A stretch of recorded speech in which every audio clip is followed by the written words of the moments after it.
আসসালামু আলাইকুম বন্ধুরা, সবাই কেমন আছেন? আমি আজকে আপনাদেরকে দেখাবো কিভাবে বাঁশ দিয়ে গাড়ি বানায়। প্রথমত এরকম বাঁশ বড় বড় লম্বা লম্বা বাঁশ কাইটে এনে পিস পিস করে এরকম করবেন। তারপরে এভাবে জোড়া দিবেন আঠা দিয়ে, গ্লুগান দিয়ে। তারপরে দুইটা বোতলের মুখ কাইটা লাগাই দিবেন আর সাইড দিয়ে কটা সাপোর্ট দিয়ে দিবেন। দেখবেন আপনারা বাঁশ কাইটা গাড়ি বানায় হালাইছেন। তারপরে দেখাবো বোতল কাইটা কীভাবে বদনা বানায়। বোতলটার এভাবে পিস করবেন, কইরা ছিদ্র করবেন, তারপর গুল কইরা কাটবেন, তারপরে পেঁচায় পেঁচায় মুড়ায় মুড়ায় এক জায়গায় লাগাই দিবেন আঠা দিয়ে।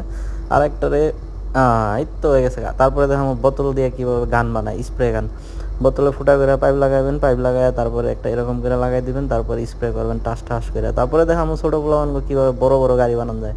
তারপরে আবার বাঁশ কাটবেন, বাঁশ কাটটা দুইটা বাঁশ তিনটা বাঁশ কাটটা ঠিকঠাক করে লাগাবেন মুখ খাটাটা। আসসালামু আলাইকুম বন্ধুরা, সবাই কেমন আছেন? আমি আজকে আপনাদেরকে দেখাবো কিভাবে বাঁশ দিয়ে গাড়ি বানায়। প্রথমত এরকম বাঁশ বড় বড় লম্বা লম্বা বাঁশ কাইটে এনে পিস পিস করে এরকম করবেন। তারপরে এভাবে জোড়া দিবেন আঠা দিয়ে, গ্লুগান দিয়ে। তারপরে দুইটা বোতলের মুখ